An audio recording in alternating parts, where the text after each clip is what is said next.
let's look at an expanded search problem, the two-pair sum problem. Remember previously we have seen the search problem, which is basically saying that, look, given a list L, tell me if we have the value X inside the list. Now let's say we are interested in a bigger question. We say that, okay, given a list L, do we have two items in this list whose sum is equal to a given target? So you notice now it's no longer just finding the items in the list.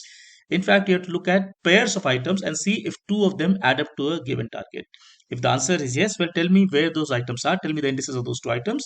If not, just return -1 and -1 so that I know the items, there are no two items that add up to, let's say, that target.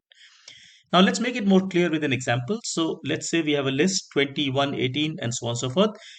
I ask a question, are there any two numbers in this list that add up to 37? The answer is yes. And those two numbers, as you see, are 20 and 17, because 20 plus 17 indeed is 37. How about a next question? Are there any two numbers that add up to 11? Well, the answer is no. So I return -1 and -1. No two numbers in this list add up to 11. Now, this problem, in fact, has several practical implications. For example, in financial analysis, so you may be interested in, if you look at a list of, let's say, financial transactions, you may be interested in knowing if there are any two transactions that add up to a certain given value. Or, for example, in a game where a player is supposed to collect lots of items, you may want to see if the combined value of two items reaches a certain target. So there are many, many applications, in fact, and problem itself is quite interesting.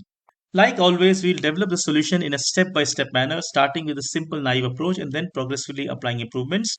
In fact, we'll see clear parallels between this development and the development of the solution to the search problem.